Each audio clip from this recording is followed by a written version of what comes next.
नमोस्तु भगवान। स्वामी मेरी जिज्ञासा ये है कि 3 लोगों के स्वामी चतुर्थ काल में भी वही थे, आज भी वही हैं और आगे भी वही रहेंगे गुणों की अपेक्षा से। तो फिर ऐसा अंतर क्यों है कि चौथे काल में मनोवती गजमूती चढ़ाती थी और उसके बिना वो पानी भी नहीं देखती थी और अपने संकल्प में सुमेरु के समान वो ब्रज थी। और आज हमारी जैन समाज की स्थिति लगभग 90% ये है कि गजमूती तो छोड़ो, खा तो रहे बासमती चावल और भगवान को देसी चावल चढ़ा रहे हैं। तो वहाँ भी जाने शौक पे तो ये कह रहे भाई मंदिर वाले चावल देते हैं। तो क्या 3 लोगों के नाथ के गुणों में कमी आ गई या हम हमारा स्तर इतना गिर गया है कि हम भगवान को उनके गुणों को समझ ही नहीं रहे कि हम उनके लिए क्या तो गजमूती चढ़ाना चाहिए और क्या हमने राशन के चावल चढ़ा रहे हैं। तो मैं आपके माध्यम से ये चाहूँगा कि ऐसा प्रस्तुतिकरण हो कि हमारे अंदर जागृति आए और अपने हृदय के पट खुलते हुए जिनेंद्र भगवान की महिमा को समझते हुए उनके लिए अर्पण समर्पण सब करें। कृपया ऐसा मार्ग प्रशस्त करें।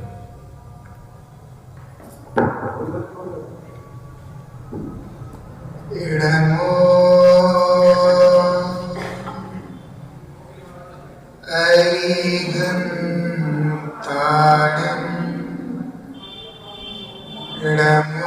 सिद्धाणं नमो आयर्याणं नमो उवज्झायाणं नमो लोये सर्वसागुणम्।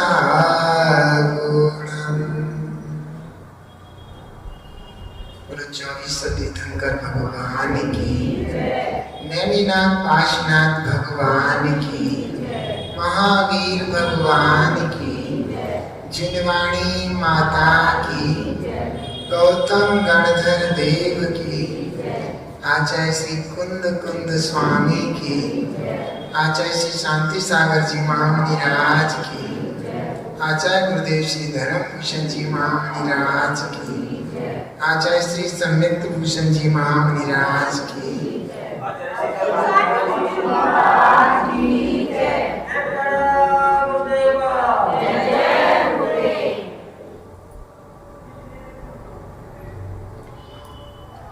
भव्य आत्मन तीर्थंकर अनंत काल से होते आ रहे हैं। तीर्थंकरों में गुणों की अपेक्षा कोई हीना दिखता नहीं है। सभी तीर्थंकरों ने 4 घातिया कर्मों का नाश कर 4 अनंत चतुष्टय की प्राप्ति की है। फिर चाहे वे 2 कल्याणक वाले हों, 3 कल्याणक वाले हों या फिर 5 कल्याणक वाले हों, परंतु हम सभी की श्रद्धा में, भक्ति में फर्क होता है। हम ये भी नहीं कह सकते कि श्रद्धा में ही फर्क है। श्रद्धा तो हो, लेकिन हो सकता है हम प्रमादी हो। श्रद्धा भी हो, प्रमादी ना भी हो, पर हो सकता है हमारे अंदर लोभ की प्रचुरता हो, लोभ अधिक हो। इन कारणों से भक्ति में फर्क पड़ सकता है। पहले जिन जीवों के कथानक आपने कहे, उनके जरा सा भी लोभ नहीं था। उनके अंतरंग में था कि मेरे जीवन में मेरे पास जितना कुछ है मैं सब जिनेंद्र परमात्मा के चरणों में समर्पित कर दूं, सब जिनेंद्र भगवान के चरणों में चढ़ा दूं। लेकिन वर्तमान में व्यक्ति लोभ की प्रचुरता के कारण ऐसा कार्य करता हुआ दिखाई दे रहा है कि उज्जवल वस्तु नहीं चढ़ा पाता।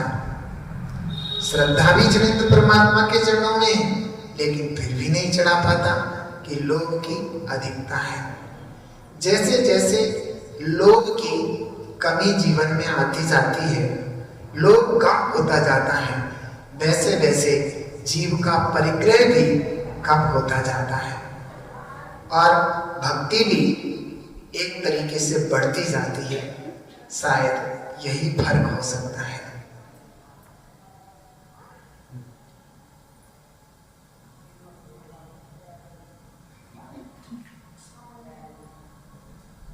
हमारी जिज्ञासा आचार्य ऋषि के समाधान के अंतर्गत ये जो क्लास चल रही है ये ऑनलाइन भी जा रही है और ऑनलाइन क्वेश्चन भी आए हुए हैं।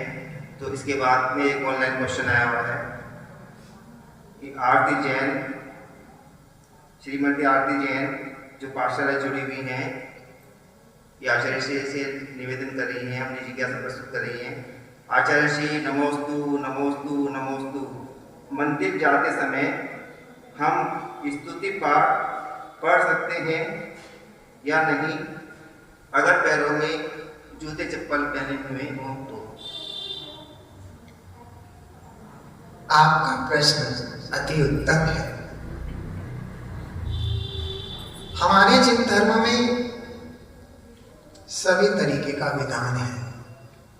अगर हम किसी अशुद्धि से ग्रसित हैं या अशुद्ध अवस्था में हैं तो उस समय हम पाठ का स्मरण कर सकते हैं, स्तुति का स्मरण कर सकते हैं जो हमने याद की है।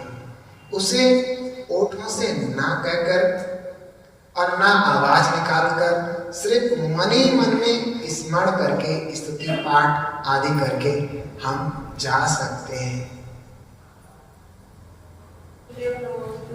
मेरी जिज्ञासा यह है कि निकांक्षित कर्मों का उदय किस पाप से होता है? यदि वो निकांक्षित कर्मों का उदय हो जाए तो वह किस प्रकार करता है? आपका प्रश्न अति उत्तम है। हमने अब तक अपने गुरु मुख से यही सुना है कि निंदिति और निकाचित जो कर्म होते हैं वो ऐसे होते हैं कि बड़ी बड़ी तपस्याओं के द्वारा भी छीन नहीं होते, अपने समय पर आकर फल देते ही देते हैं। परंतु धवलाकार आचार्य भगवान बीरसेन स्वामी कहते हैं कि जिनेंद्र भगवान की पूजन में इतनी शक्ति और ताकत है कि निंदित निकाचित जैसे कर्म को भी उखाड़ करके फेंकते। इसलिए आप लोगों को भक्ति और श्रद्धा पूर्वक जिनेंद्र परमात्मा की पूजन अभिषेक आदि क्रियाएं करनी चाहिए। रही बात कि निंदित निकाचित कर्म कैसे बनते हैं तो उसका मूल अभिप्राय जैन धर्म का अपवाद, मुनिराजों की निंदा, त्यागी वृत्तियों पर आक्षेप, अनेक प्रकार से जिन धर्म की निंदा करानी, ये सब निंदित और निकाचित कर्म को इकट्ठा करने का एक तरीका है।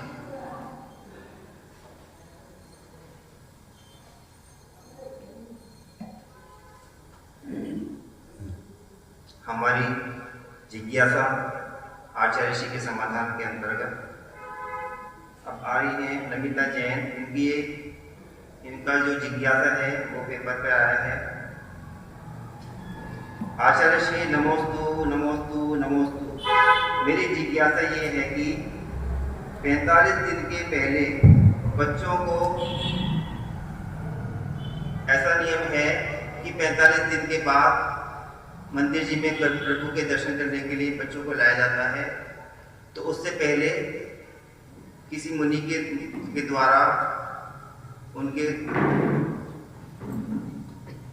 आपके दर्शन करा सकते हैं क्या? कहने आपका प्रश्न अति उत्तम है। बच्चा जब पैदा होता है, पैदा होने से लेकर जब तक वह मंदिर में या गुरु दर्शन नहीं करता है तो वह टाइम है 40 दिन या 45 दिन। दोनों आगम में कथन है, दोनों कथनों को आगम ने स्वीकार किया है। 40 दिन में भी ला सकते हैं और 45 दिन में भी। हो सकता है 45 दिन का कथन इसलिए हो कि 40 दिन तक आते आते माँ को अशुद्धि रही हो और वो मंदिर में बच्चे को लेकर ना सके, हो सकता है, लेकिन मुझे नहीं विदित। लेकिन 40 और 45 दोनों दिन आगम में आए। आप दोनों समय में जिन दर्शन या गुरु दर्शन बच्चे को करा सकते हैं। रही बात जिन दर्शन से पहले गुरु दर्शन कराने की, तो गुरु भी तो जिन मुद्राधारी हैं, तीर्थंकर के समान ही, जिनेंद्र भगवान के समान ही निगंत मुद्रा के धारी हैं। तो आप उस जिन मुद्रा के भी दर्शन उस बच्चे को या माँ को नहीं करा सकते।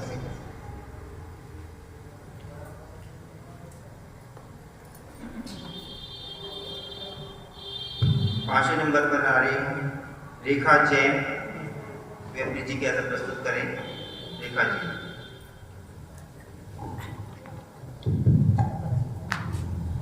आचार्य श्री नमोस्तु नमोस्तु नमोस्तु। आचार्य श्री ये कि जिस प्रकार समाधि होती है, महाराज श्री की आर्य का भी समाधि होती है, तो पेड़ पर विंची और कमंडल टांगते हैं, ये किस लिए टांगते हैं? आपका प्रश्न अति उत्तम है। जब किसी त्यागी प्रति क्षुल्लक, आरिका, क्षुल्लिकाएं या मुनिराज आदि की समाधि होती है, तो समाधि स्तर पर वृक्ष के ऊपर वही के वही पिच्छिका और कमंडल लटका देते हैं। इसका मतलब यह होता है कि वैसे तो मुनिराज उत्तम समाधि को प्राप्त होते हैं, लेकिन हो सकता है किसी वजह से उन समाधि करने वाले त्यागी व्रती के उस समय समाधि के वक्त परिणाम खराब हो गए हों, तो वे व्यंतर आदि देव बने हों, तो उस स्थान पर पहुंचे तो पिछी कमंडल को देख करके अपने मुनि दशा या त्यागी व्रती दशा को याद करके वे एकदम शांत हो जाए, कोई उपद्रव ना करें, यह भी होता है। दूसरा, उस समाधि के बाद पिछी कमंडल का श्रावक क्या करेगा, इसलिए उन पिछी कमंडलों को वहीं पर पेड़ पर लटका दिया जाता है, जिससे कि वो श्रावक आदि उसको लेंगे नहीं और उसकी अभिनय भी ना हो।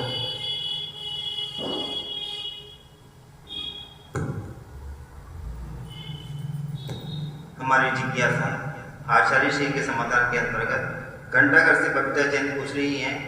आजकल हम देख रहे हैं कि लोग घुटने बदलवा रहे हैं और अपने अंग बदलवा रहे हैं और पैरों में किसी के छड़ी पड़ी हुई है, किसी को कुछ लगा हुआ है, अंदर कुछ न कुछ बदला जा रहा है। तो ऐसे बदले हुए व्यक्ति आहार दान दे सकते हैं, भोजन कर सकते हैं, ये सब कार्य कर सकते हैं या नहीं कर सकते हैं? करते हैं तो उन्हें क्या दोष लगेगा? आपका प्रश्न अति उत्तम है।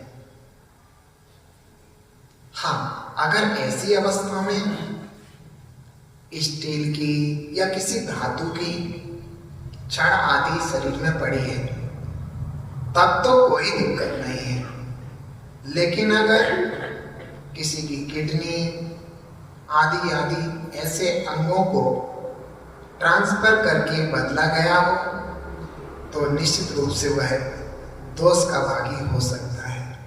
उसे न जिनेंद्र भगवान का अभिषेक और न गुरुओं के आहार की आज्ञा नहीं है, क्योंकि उसे दोष लग सकता है।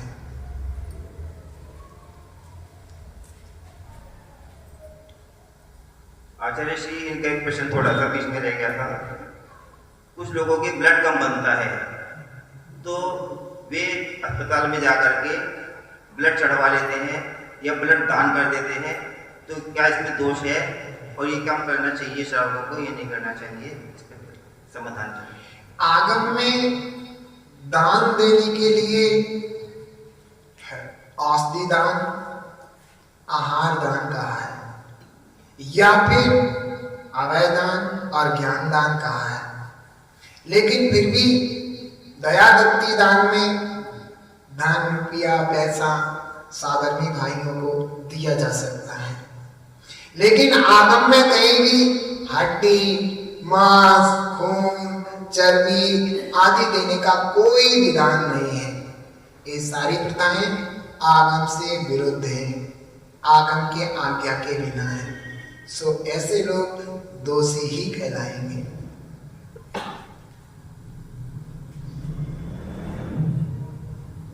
हमारी जिज्ञासाएं और आचार्य श्री के समाधान के अंतर्गत 7वें नंबर पर आ रही है। संजय जैन जी दादरी वाले अपनी जिज्ञासा प्रस्तुत करें और समाधान प्राप्त करें। संजय दादरी।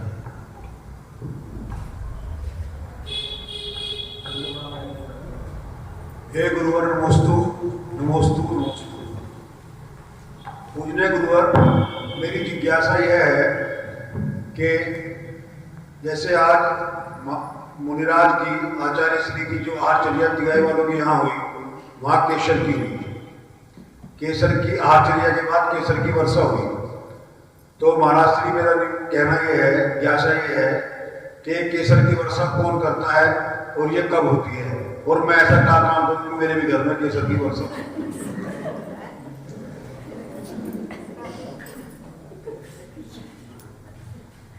यह प्रश्न आपका उत्तम है।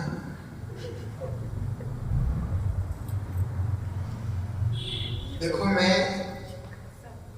मेरा भाव ये रहता है कि कोई क्रिया कांड या ऐसी चीजों में ना जाए जो उचित नहीं है।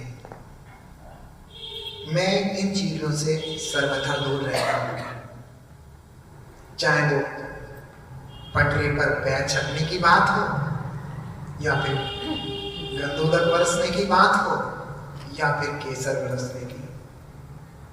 अगर कोई देवादिक मेरे आहारचर्या के उपरांत केसर बरसा रहा है, तो मैं उससे कहूंगा कि सबके घर सुंदर सुंदर स्वर्ण रत्नों की बरसात कर दे, जिससे कि कोई भी जैनी बेरोजगार न रहे और बेरोजगारी के कारण कुदेवों के पास भटक कर न जाए और जिन धर्म पर लगा रहे अपने सम्यक दर्शन को कायम रखे। यह मैं कहूँगा। प्रश्न और पूछना चाहती हूँ। समेत शिखर जी की वंदना के लिए जाए तो हम वहाँ पर जो टॉप के चरण हैं वो लेडीज छू सकते हैं या नहीं? ऐसा किसी ने प्रश्न बहुत समय पहले किया था मेरे से कि स्त्रियां समेत शिखर जी जाकर के भगवान के चरण चिन्हों को स्पर्श क्या कर सकती हैं। देखो,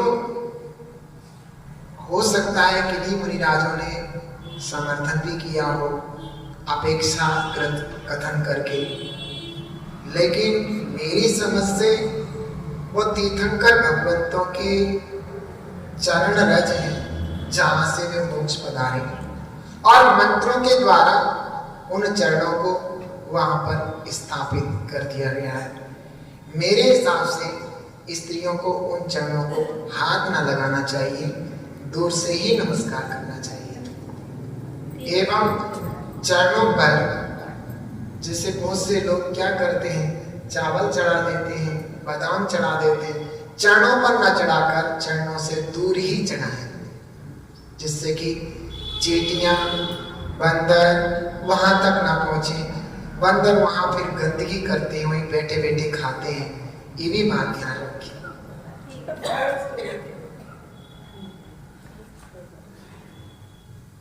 अगली जिज्ञासा के लिए अजय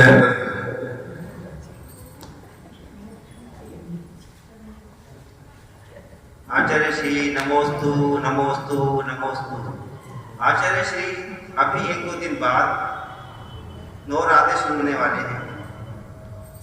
इसमें क्या होता है, हमारे जैन परिवार भी औरतों के व्रत रखते हैं, उनको पूजते हैं, और जो हमारे यहाँ के बच्चे हैं, लड़कियां हैं, उनके पेरेंट्स उन बच्चों को घरों में भेजते हैं, वहाँ पर देवियाँ बनाकर उनको भेजते हैं क्या लालच में कि वहाँ उन्हें पेंसिल बॉक्स मिलेगा, खाने के लिए 4 पूरियाँ मिलेंगी, थोड़े से चने के दाने मिलेंगे।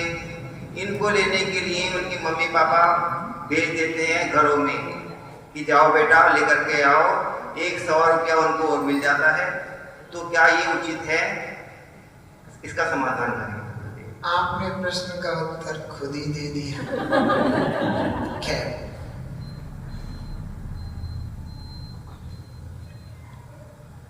हमारे जैन समाज में भी जैन कुल में पैदा होने के कारण, जैन कुल में पैदा होने के उपरांत भी हृदय से मिथ्यात्व नहीं निकलता। आप देखो कितनी नीच बात है, घिनौनी बात है।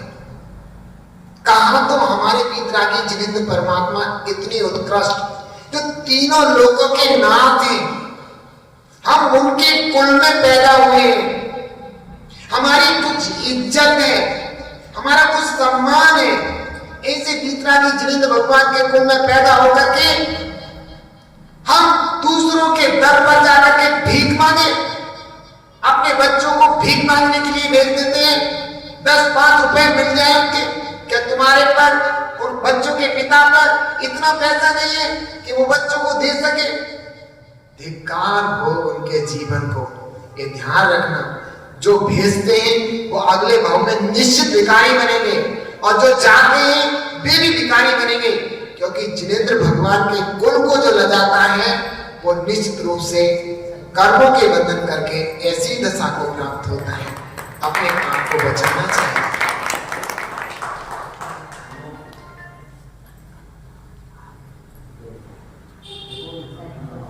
ये जिनी वाणी भार की तो ये जगों दिन रहे, जो तेरी सरना कहे सो पावे सुख चैन। ज्ञानी के ज्ञान के सूझे लो कालो, सो वाणी मस्तक